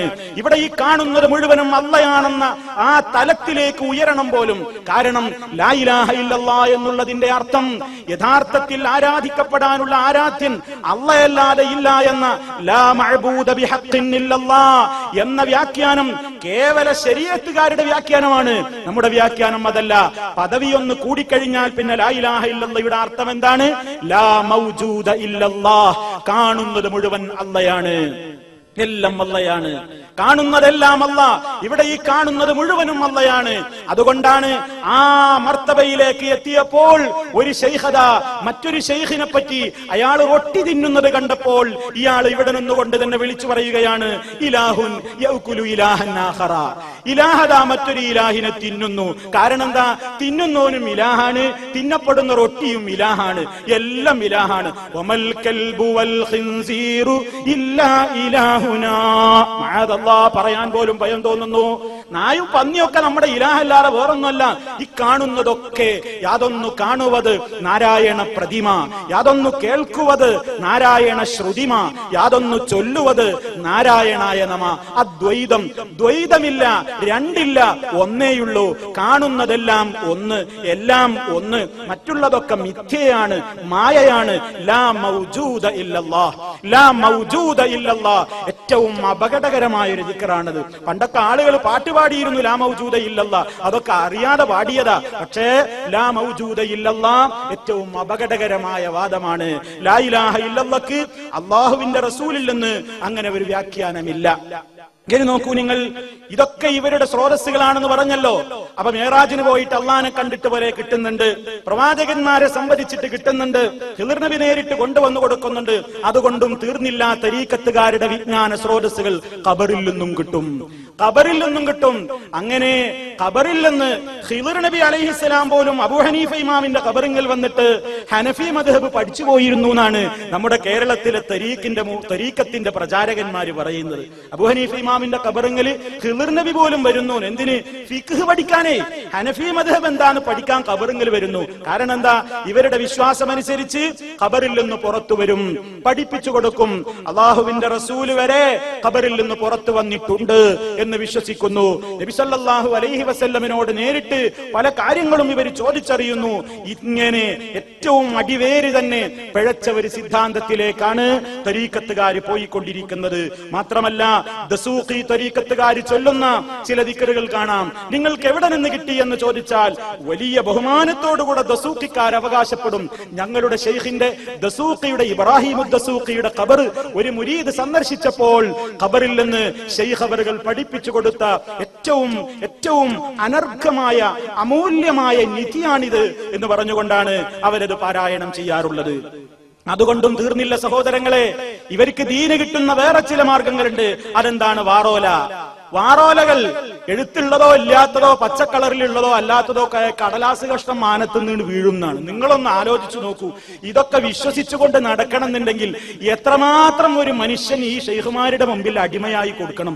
നിങ്ങളൊന്ന് ആലോചിച്ചു നോക്കൂ. അതൊക്കെ വിശ്വസിക്കാൻ ആ കമ്പനിയിൽ കയറിയാൽ പിന്നെ പ്രയാസമല്ലാന്ന് നമുക്ക് മനസ്സിലാകുന്നത്. നിങ്ങളൊന്ന് ചിന്തിച്ചു നോക്കൂ. വെള്ളിയാഴ്ചയുടെ 1000 സ്വലാത്തിന്റെ പുണ്യം പറയാൻ ഇങ്ങനെ ചില കടലാസുകൾ അവര് പറയുന്നുണ്ട്. നിങ്ങളൊന്ന് ആലോചിച്ചു നോക്കൂ. അവര് വെള്ളിയാഴ്ച, നമുക്ക് ആർക്കും സംശയമല്ല സഹോദരന്മാരെ, ആരും തെറ്റിദ്ധരിക്കരുത്, വെള്ളിയാഴ്ച സ്വലാത്തിന് പ്രത്യേക പുണ്യമുണ്ട്. നമ്മളെല്ലാവരും വെള്ളിയാഴ്ച ദിവസങ്ങളിൽ അള്ളാഹുവിന്റെ റസൂൽ സല്ലല്ലാഹു അലൈഹി വസല്ലമിന്റെ പേരിൽ സ്വലാത്ത് അധികരിപ്പിക്കേണ്ടതുണ്ട്. പക്ഷേ വെള്ളിയാഴ്ച രാവിൽ ആരെങ്കിലും 1000 തവണ സ്വലാത്ത് ചൊല്ലിയാൽ അവന് സ്വർഗം ഉറപ്പ് എന്ന് പറയാൻ നമുക്ക് പാടില്ല. കാരണം അതിന് നമുക്ക് പ്രമാണം വേണമല്ലോ. പ്രമാണങ്ങളിൽ ഉണ്ടെങ്കിൽ നമുക്ക് പറയാം. അങ്ങനെ ഒരു വിശ്വാസം ഇതാ സൂഫികൾ പ്രചരിപ്പിക്കുന്നത് കാണാം. നിങ്ങൾ കേട്ടോളൂ.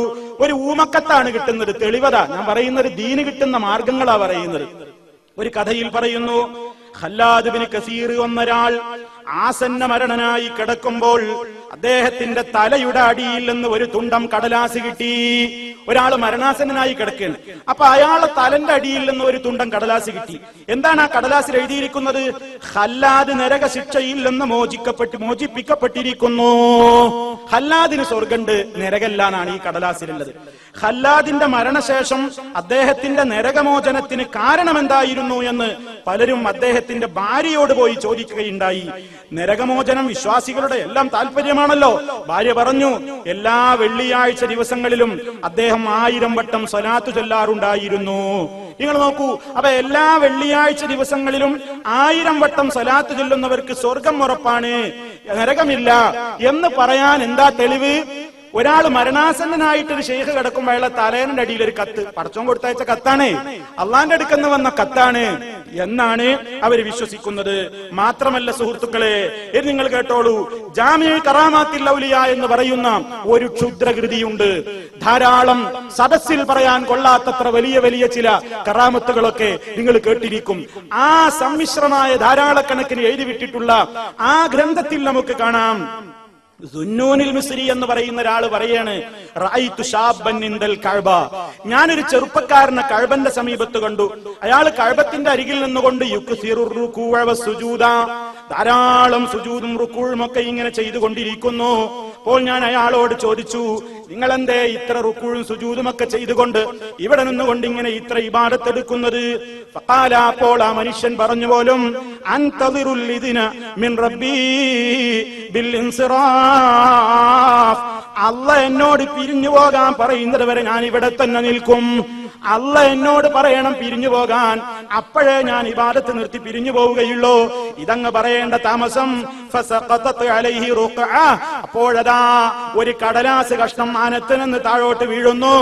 എന്താണ് ആ കഷ്ണത്തിൽ എഴുതിയിരിക്കുന്നത്?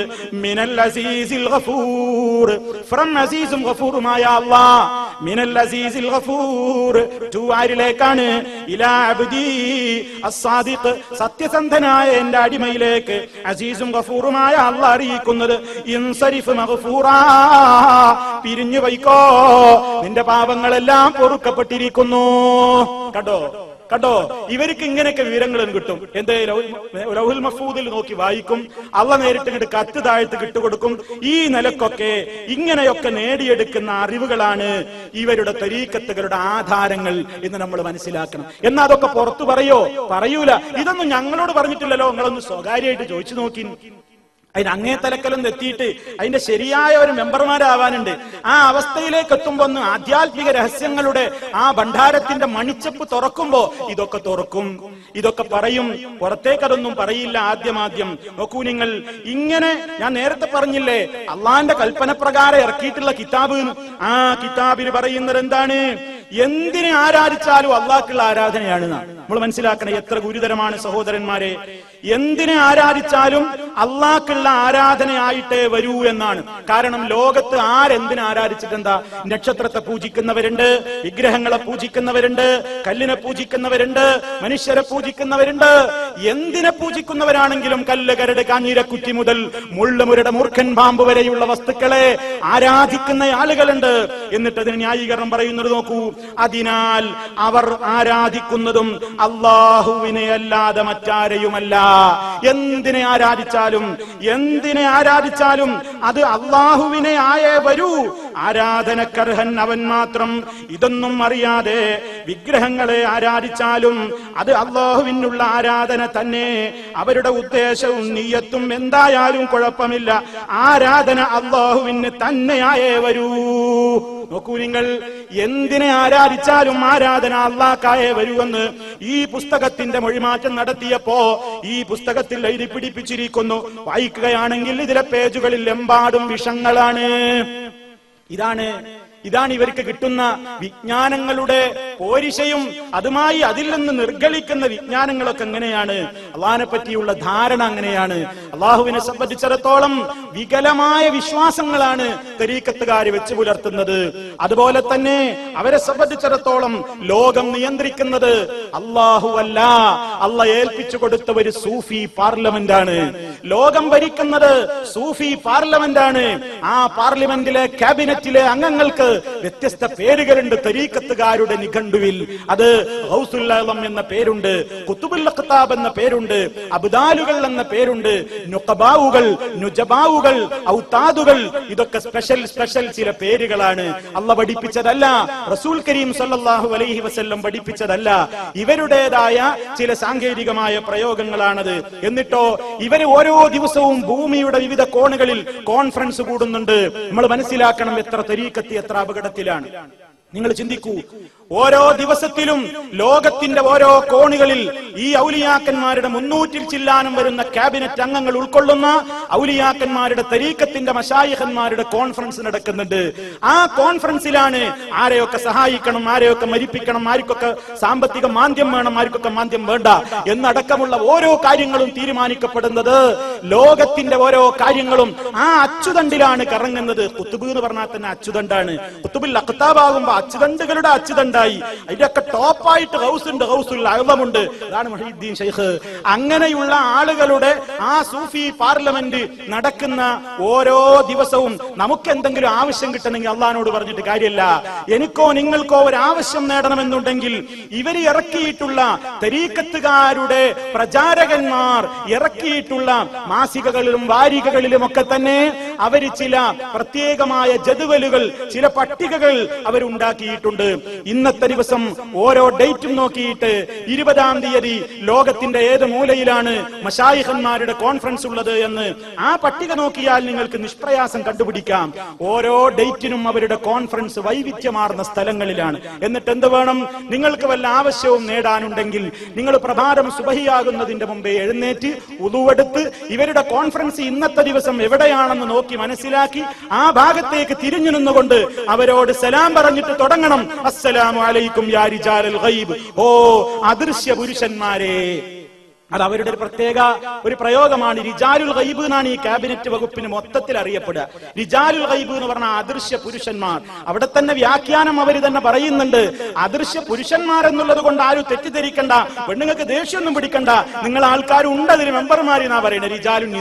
റിജാലുൽ ഗൈബ് മാത്രമല്ല നിസാഉൽ ഗൈബ് ഉണ്ട് എന്നാണ് പറയുന്നത്.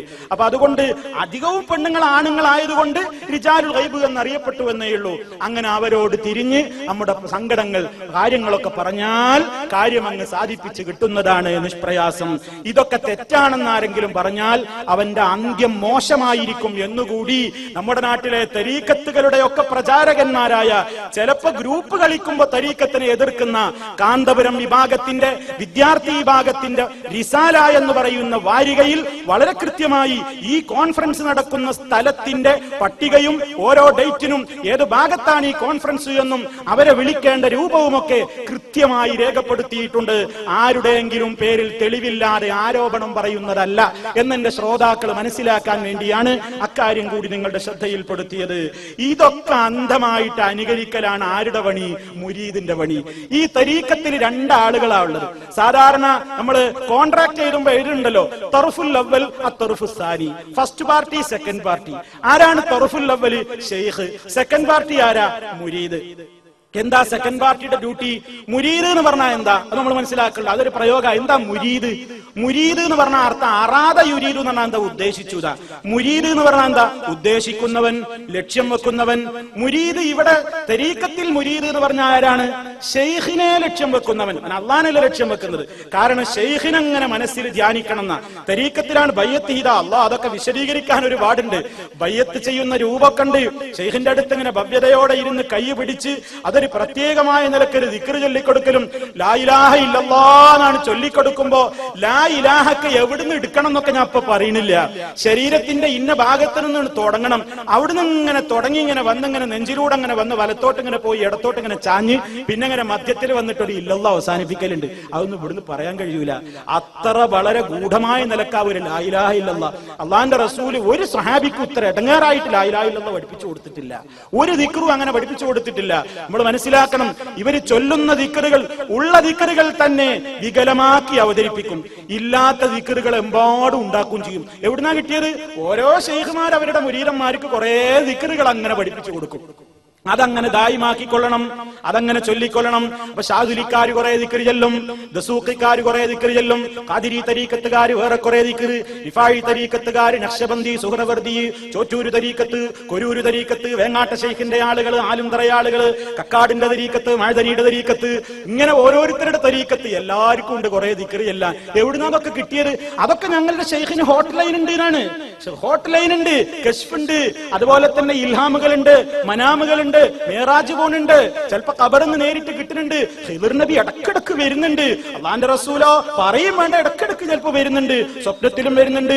അമ്പിയാക്കളൊക്കെ മേറാജ് ആത്മീയ ലോകത്ത് പോകുമ്പോ കാണുന്നുണ്ട്.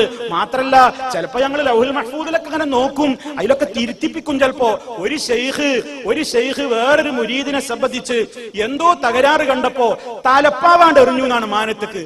എന്തിനാ എറിഞ്ഞതെന്ന് ചോദിച്ചു. സഹോദരങ്ങളെ, ഒരു ഷെയ്ഖ് അദ്ദേഹത്തിന്റെ തലപ്പാവ് മുകളിലേക്ക് എറിഞ്ഞപ്പോ അതിന് വ്യാഖ്യാനം പറഞ്ഞത് അള്ളാഹുവിന്റെ ലൗഹുൽ മഹ്ഫൂദിൽ എന്തോന്ന് എഴുതിയിട്ടുണ്ട്, അത് മായ്ച്ചു കളയാനാണ്. അങ്ങനെ തലപ്പാവ് കൊണ്ട് മായ്ച്ചു കളയുന്ന ആളുകളെ പോലും സൂഫികളുടെ ലോകം പരിചയപ്പെടുത്തുന്നുണ്ട്. അതിനേക്കാൾ ഗുരുതരമായ ഒട്ടേറെ സംഗതികൾ സൂഫികളുടെ ലോകം പരിചയപ്പെടുത്തുന്നുണ്ട്. പറയുകയാണെങ്കിൽ ഞാൻ പറഞ്ഞല്ലോ, ഒരു ഏകദേശ ചിത്രം കിട്ടണമെങ്കിൽ പോലും മണിക്കൂറുകൾ ആവശ്യമായ വിശാലമായ ഒരു വിഷയമാണിത്. എങ്കിലും ഒരു ഏകദേശ ചിത്രം പറയാൻ നമുക്ക് കഴിയുമോ എന്നതാണ് സംശയം. നിങ്ങൾ നോക്കൂ, ഇനി അങ്ങോട്ട് കടന്നാൽ ഞാൻ നേരത്തെ പറഞ്ഞില്ലേ എന്താ മുരീദ്? മുരീദ് എന്ന് പറഞ്ഞാൽ ഷെയ്ഖിനെയാണ് ഉദ്ദേശിക്കുന്നത്. അപ്പൊ ആരെയാ ഉദ്ദേശിക്കുന്നത് എന്നുള്ള ഒരു സംശയമൊന്നും വേണ്ട. പണ്ട് കാലം മുതലേ നമ്മളൊക്കെ കേൾക്കുന്ന ഒരു ജവാബുണ്ട്. ജവാബ് എന്ന് പറഞ്ഞാൽ ചില മൗലൂദ് ചെല്ലുമ്പോ കേൾവിക്കാരായ ആളുകൾ ഇങ്ങനെ ഏറ്റു ചെല്ലുന്ന വരികൾക്ക് ആ ജവാബ് എന്ന് പറയാം. അതിൽ മുഹീദ്ദീൻ മൗലൂദൊക്കെ ചെല്ലുമ്പോ മുറാദി യാ മുറാദി യാ മുറാദി മുറാദി ശൈഖ് മുഹീദ്ദീൻ മുറാദി, എന്റെ മുറാദേ എന്റെ മുറാദേ എന്റെ മുറാദേ. ആരാ എന്റെ മുറാദ്? മുഹീദ്ദീൻ ശൈഖ്. ഞാൻ ഉദ്ദേശിക്കുന്നത് മുഹീദ്ദീൻ ശൈഖിനെയാണ്. അങ്ങനെ ആ നിലക്ക് തരീക്കത്തിൽ ഒരാളാണ് ചേരുകയാണ്. ചേരുമ്പോ എന്ത് വേണം? തരീക്കത്തിന്റെ ശൈഖിന്റെ അടുക്കൽ ഇന്നും നടക്കുന്ന പരിപാടിയാണ്. തരീക്കത്തിന്റെ ശൈഖിന്റെ അടുക്കൽ പ്രത്യേക രൂപത്തിൽ ഇരുന്ന് ശൈഖ് ദിക്ർ, ഞാൻ നേരത്തെ പറഞ്ഞ രൂപത്തിലൊക്കെ ദിക്ർ ചൊല്ലിക്കൊടുത്ത് കൈ അങ്ങോട്ട് കൊടുത്തു കഴിഞ്ഞാൽ ശൈഖും മുരീദും തമ്മിൽ പിന്നെ ഒരു റാബിത്തുണ്ടായി എന്നാണ്. എന്താ റാബിത്തത്ത് എന്ന് പറഞ്ഞ? ഒരു ബന്ധം.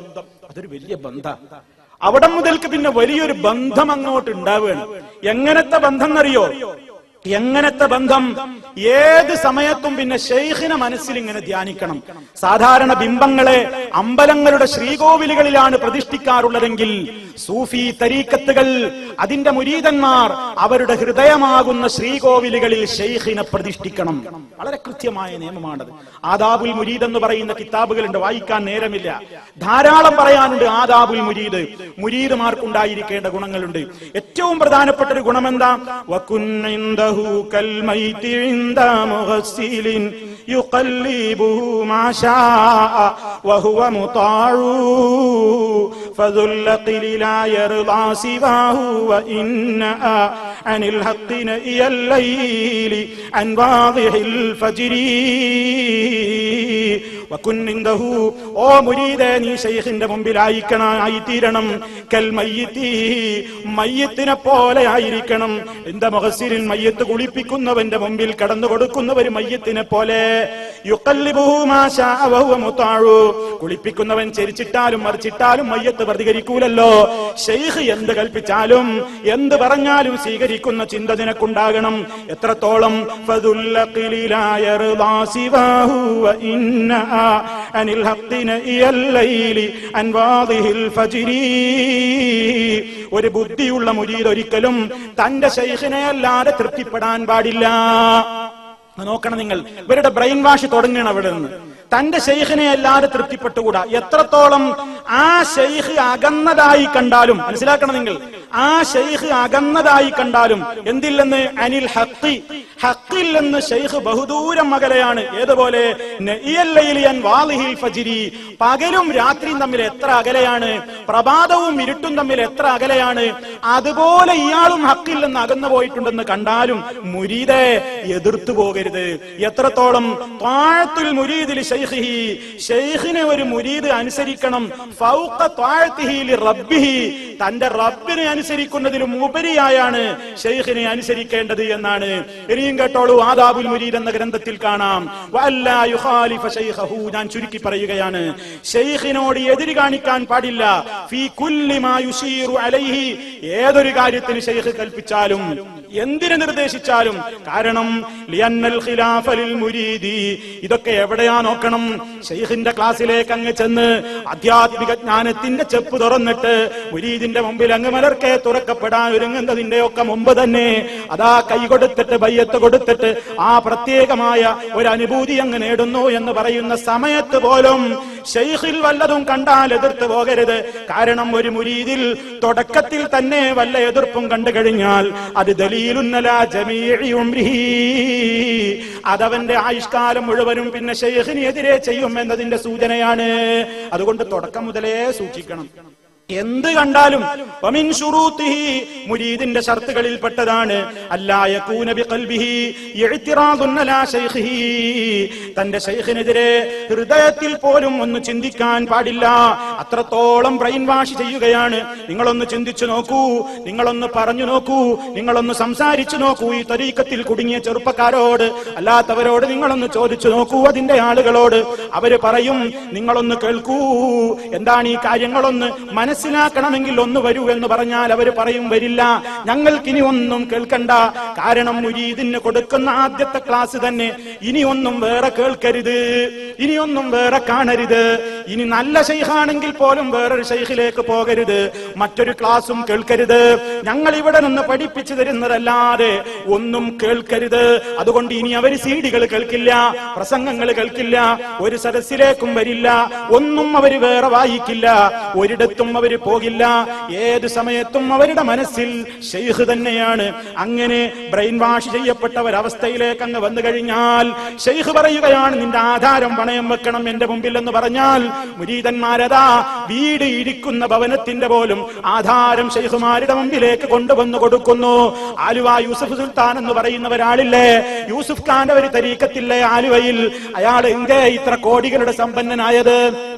ഒരാസ്തിയുമില്ലാതെ ചാക്ക് കച്ചവടം നടത്തിയിട്ട് അതുപോലെ തന്നെ ബോംബെയിലെ തെരുവുകളിൽ ബാർവാലയായി ജീവിച്ചിരുന്ന ഒരു സുൽത്താൻ എന്ന് പേരുള്ള, അതല്ലെങ്കിൽ യൂസുഫ് കാക്ക എങ്ങനെയാണ് ആലുവ ശൈഖ് സുൽത്താനായത്? 200 കോടിയുടെ ആസ്തി ആൾക്ക് എവിടെ നിന്നാ കിട്ടിയത്? മുരീദന്മാര് കൊണ്ടുപോയി വെച്ചു കൊടുത്തതാണ്. മുരീദന്മാരുടെ ബ്രെയിൻ അത്രയും വാഷ് ചെയ്യപ്പെടുകയാണ്. ഇതൊരു ആലുവ തരീക്കത്തിന്റെ മാത്രം കഥയാണെന്ന് വിചാരിക്കുന്നുവോ? സർവ്വ തരീക്കത്തിന്റെയും ശൈഖുമാര് ചെയ്യുന്നത് മുരീദുമാരെ തങ്ങളുടെ അടിമകളാക്കി വെക്കുകയാണ്. ഭർത്താവിനോട് പറയുകയാണ്, നീ ആ പെണ്ണിനെ മൊഴി ചൊല്ലിയിട്ട് എനിക്ക് കെട്ടിച്ചു തരണം എന്ന് പറഞ്ഞാൽ അതിന് വഴങ്ങുന്ന മുരീദാണ്. എത്രത്തോളം സൂഫി കഥകൾ എത്രത്തോളം പ്രചരിപ്പിക്കുന്നുണ്ടെന്നോ, ശൈഖിന്റെ മുമ്പിൽ നീ എത്രത്തോളം താഴ്ന്നു കൊടുക്കണമെന്നോ ശൈഖ് നിന്നോട് പറയുകയാണ്. സ്വന്തം ബാപ്പാന്റെ തലയറുത്ത് കൊണ്ടുവരണം എന്ന് പറഞ്ഞാൽ അതിനും തയ്യാറായേ പറ്റൂ. അതിനും തയ്യാറായ കഥയും കൂടി ഒലിപ്പിച്ച് പറയുന്നുണ്ട്. ഞാൻ നിങ്ങൾ അതും കൂടെ കേൾപ്പിക്കുകയാണ്. ഓ പ്രിയപ്പെട്ട സഹോദരന്മാരെ, ഈ തരീക്കത്തിൽ മെമ്പർമാരായി പോയാൽ മനുഷ്യൻ എത്രത്തോളം അതപ്പതിച്ചു പോയി എന്ന് മനസ്സിലാക്കാനുള്ള ഒരു ഉദാഹരണമാണ്. കേട്ടോളൂ, എന്താ പറയുന്നതെന്നറിയോ? എല്ലാ തരീക്കത്തെ കിതാബിലുണ്ട് ഈ കഥ. കാരണം അത് അത്രയും നമ്മൾ ഷെയ്ഖ് പറഞ്ഞാണ് കേട്ടോളെന്ന, എന്നിട്ട് അതിന്റെ രഹസ്യങ്ങളൊക്കെ പറയാൻ കേട്ടോളൂ. ഒരു ഷെയ്ഖിന് സത്യസന്ധനായ ഒരു മുരീദ് ഉണ്ടായിരുന്നു, കഥ പറയാണ്. എന്നിട്ടോ ഷെയ്ഖിന്റെയും മുരീദിന്റെയും എന്താ കാര്യം? ഒരിക്കൽ ഷെയ്ഖ് മുരീദിനെ പരീക്ഷിക്കാൻ വേണ്ടി ചോദിച്ചു, നീ എന്നെ സ്നേഹിക്കുന്നുവോ? ഷെയ്ഖ് മുരീദിനോട് ചോദിക്കുകയാണ്, എന്നെ സ്നേഹിക്കുന്നുണ്ടോ? അതെ എന്റെ വന്യ ഗുരുവേ എന്ന് മുരീദ് പറഞ്ഞു. ഞാൻ നിന്റെ പിതാവിന്റെ തല വെട്ടിക്കൊണ്ടുവരുവാൻ കൽപ്പിച്ചു എന്നിരിക്കട്ടെ, എന്നാൽ നീ അനുസരിക്കുമോ? പിതാവിനെ വധിക്കുമോ? അപ്പൊ മുരീദ് പറഞ്ഞു, പിന്നെ ഞാൻ എങ്ങനെയാണ് അങ്ങയെ അനുസരിക്കാതിരിക്കുക? അയാൾ മറുപടി പറഞ്ഞു, അത് ഒരു രാത്രി സമയമായിരുന്നു. ഇത് കേൾക്കേണ്ട താമസം. ഉടനെ മുരീദ് ഒരു വാളുമെടുത്ത് പുറപ്പെട്ടു. തന്റെ വീട്ടിലെത്തി പിതാവും ഉമ്മയും ശയിക്കുന്ന മുറിക്കകത്ത് കടന്നു ചെന്നു. അവർ ഭോഗിക്കുകയായിരുന്നു. ഉടൻ പിതാവിന്റെ മേൽ കയറി അമർത്തി തലയറുത്തെടുത്തു. തൽക്ഷണം ശൈഖിന്റെ മുന്നിലെത്തി, ഹേ ഗുരു, ഇതാ പിതാവിന്റെ തല എന്ന് പറഞ്ഞു ശൈഖിന് സമ്മാനിച്ചു. എന്ത് കഷ്ടമാണ് നീ ചെയ്തത്? നീ നിന്റെ പിതാവിനെ കൊല്ലുകയോ? മഹാപാപം. ശൈഖ് പറഞ്ഞു, എന്തേ പോയി ചെയ്ത്? ഞാൻ പറയുമ്പോഴേക്കാണ് ചെയ്യണോ? ശൈഖ് ചോദിച്ചു എന്നാണ്. നിങ്ങൾ എന്ത് പറഞ്ഞാലും ഞാനത് പ്രവർത്തിക്കാതെ മടിച്ചു നിൽക്കുകയോ? അതൊരിക്കലും ഉണ്ടാകയില്ല. അങ്ങനെയല്ലേ നിങ്ങൾ എന്നെ പഠിപ്പിച്ചിട്ടുള്ളത് എന്ന് മുരീദ് ശൈഖിനോട് പറഞ്ഞു. മോനെ, ഞാൻ തമാശ പറഞ്ഞതായിരുന്നു. ഞാൻ നിന്റെ പിതാവിനെ കൊല്ലുവാൻ നിന്നോട് പറയുമോ? ശൈഖ് പറഞ്ഞു. അപ്പൊ മുരീദ് എന്താ പറഞ്ഞത്? നിങ്ങളുടെ തമാശയും കാര്യവും എല്ലാം എനിക്ക് കാര്യം തന്നെയാണ്. മുരീദ് പറഞ്ഞു. ഇനി ശൈഖ് പറഞ്ഞു, പിന്നെ ശൈഖ് പറ, ഇനിയിപ്പൊ ഈ ഇങ്ങനെ ഒരു വേണ്ടാത്തരം ചെയ്തല്ലോ, ഇനി അതിന് വേറെ ഒരു അത്ഭുതത്തിലേക്ക് കൊണ്ടുപോയിട്ട് ഈ തെറ്റിനെ ന്യായീകരിക്കുകയാണ് ഇനി സൂഫികൾ ചെയ്യുന്നത്. നോക്കൂ നിങ്ങൾ, ഇനി കഥയുടെ അന്ത്യം എന്താണ്? അവസാനം ശൈഖ് പറഞ്ഞു, നീ നല്ലവണ്ണം ഒന്ന് നോക്കൂ, ഇത് നിന്റെ ഉപ്പാന്റെ തല തന്നെയാണോ അതോ മറ്റു വല്ലവരുടേതോ? മുരീദ് നല്ലവണ്ണം മുഖം പരിശോധിച്ചു. അപ്പോൾ അത് തന്റെ ഉപ്പയുടേതല്ലെന്ന് മനസ്സിലായി. പിന്നെ ആരുടേതാണ്? ശൈഖ് ആരാഞ്ഞു. അപ്പോൾ മുരീദ് പറഞ്ഞു, അത് വീട്ടിൽ വേലക്കാരനായി ജോലി നോക്കുന്ന ഒരു പച്ച കാഫറിന്റെ തലയാണ്. പിതാവ് വീട്ടിലില്ലാത്ത ഒരു ദിവസം അവസരം നോക്കി ഉമ്മയും വേലക്കാരനും കൂടി ശയിക്കാൻ തീരുമാനിച്ച രഹസ്യം ശൈഖ് മനസ്സിലാക്കുകയും വേലക്കാരന്റെ തലയെടുക്കുവാൻ വേണ്ടി മുരീദിന്റെ അനുസരണം പരിശോധിക്കുവാനെന്ന വ്യാജേന മുരീദിനെ അയക്കുകയുമാണത്രേ സംഭവിച്ചത്. ഇന്നാ ലില്ലാഹി വ ഇന്നാ ഇലൈഹി റാജിഊൻ. നിങ്ങൾ നോക്കൂ നിങ്ങൾ ഇത് ഇപ്പൊ എന്താ പറഞ്ഞത്? ഈ മുരീദിന്റെ ഉമ്മാന്റെ വ്യഭിചാരിണിയാക്കണിനേക്കാണ് വലിയ കറാമത്തുള്ള ആളാണെങ്കിൽ ആ വേലക്കാരനെ പുറത്തിയടിച്ചെന്ന് കറാമത്ത് ചെയ്താൽ മതിയായിരുന്നില്ലേ? എന്നാ രക്ഷപ്പെടൂലേ? അപ്പൊ നോക്കൂ നിങ്ങൾ, എന്ത് തന്നെ പറഞ്ഞാലും പാപ്പന്റെ തലെടുക്കണം എന്നായിരുന്നു തയ്യാറ്. അതാ അന്നത്തെ ചില മുരീദുമാര് കേട്ടോ. ഞാൻ അതും പറഞ്ഞ അവസാനിപ്പിക്കുന്നത്, ഇന്ന് തരീക്കത്തിൽ മെമ്പർമാരായിട്ടുള്ള ആളുകൾ ഒരു ഗുണ്ടാ സംഘം തന്നെയാണ്. ഒരു ഗുണ്ടാ സംഘം തന്നെയാണ്. നേരത്തെ ഇവിടെ സൂചിപ്പിച്ചില്ലേ, ഇന്ന് നാട്ടിലുള്ള നിയമപാലകന്മാർക്ക് തലവേദനയാണ് ത്വരീഖത്തുകാരുടെ കേന്ദ്രങ്ങൾ.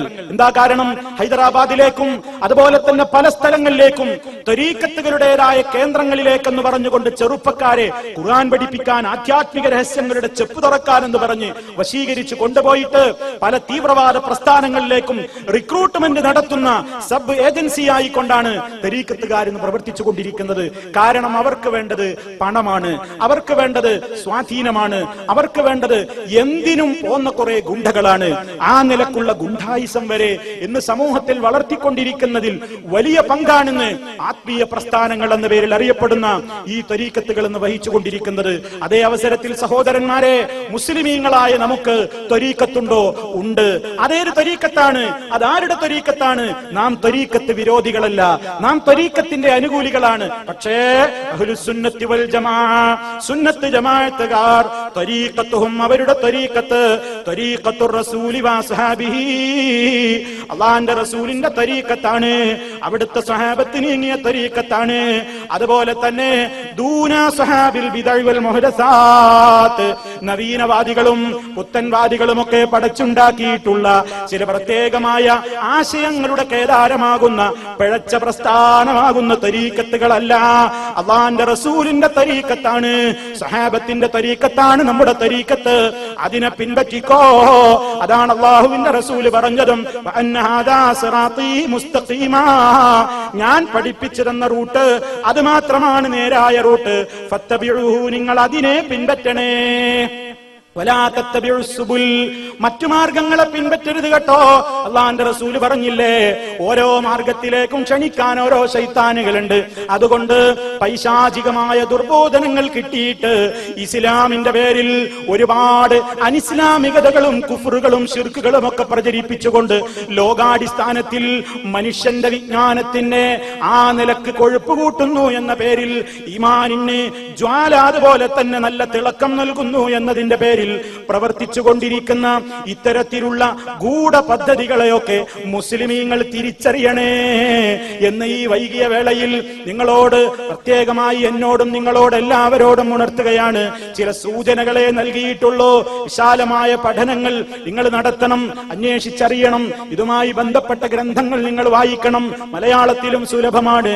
അങ്ങനെ നിങ്ങൾ ഈ വിഷയത്തെ സംബന്ധിച്ച് മനസ്സിലാക്കുകയും ഇത് ഒരു കേവലം ഒരു ആത്മീയതയുടെ മാർഗത്തിലേക്കല്ല, മറിച്ച് കുഫറിലേക്കും ശിർക്കിലേക്കും കൊണ്ടുപോകുന്ന തീവ്രവാദ പ്രസ്ഥാനങ്ങളിലേക്ക് വരെ റിക്രൂട്ട് ചെയ്തു കൊണ്ടുപോകുന്ന ഒരു പ്രത്യേകമായ അനിസ്ലാമിക കൂട്ടായ്മയാണ് ഈ തരീഖത്തുകൾ എന്ന് നമ്മൾ മനസ്സിലാക്കിക്കൊണ്ട് നേരിന്റെ പാത അന്വേഷിച്ച് അതിൽ തന്നെ മുറുകെ പിടിച്ച് ജീവിക്കാൻ, അതിന് തൗഫീഖ് തരാൻ അല്ലാഹുവിനോട് നിരന്തരം പ്രാർത്ഥിക്കുക, പ്രവർത്തിക്കുക. റഹ്മുർ-റഹീമീനായ നാഥൻ നേരിന്റെ പാതയിൽ ഉറച്ചു നിന്നുകൊണ്ട് ജീവിതാന്ത്യം വരെ പ്രവർത്തിക്കാനും ആ പാതയിൽ തന്നെ മരിക്കാനുമുള്ള തൗഫീഖ് നമുക്കെല്ലാവർക്കും പ്രദാനം ചെയ്യുമാറാകട്ടെ. നമ്മിൽ വന്നുപോയിട്ടുള്ള ചെറുതും വലുതുമായ സർവ്വദോഷങ്ങളും അല്ലാഹു പുറത്തു തരുമാറാകട്ടെ. നമ്മിലെ രോഗികൾക്ക് അല്ലാഹു ശിഫ നൽകുമാറാകട്ടെ. നമ്മിൽ നിന്ന് മരണപ്പെട്ടു പോയവർക്ക് അല്ലാഹു മഗ്ഫിറത്ത് നൽകുമാറാകട്ടെ. അല്ലാഹുമ്മ റബ്ബനാ തഖബ്ബൽ മിന്നാ ഇന്നക അൻതസ് സമീഉൽ അലീം വതുബ് അലൈനാ ഇന്നക അൻതത് തവ്വാബുർ റഹീം വഗ്ഫിർ ലനാ ഇന്നക അൻതൽ ഗഫൂറുർ റഹീം തവഫനാ മുസ്ലിമീന വഅൽഹിഖ്നാ ബിസ്സാലിഹീൻ വൽഹംദുലില്ലാഹി റബ്ബിൽ ആലമീൻ. വസ്സലാമു അലൈക്കും വറഹ്മത്തുള്ളാഹി വബറകാതുഹു.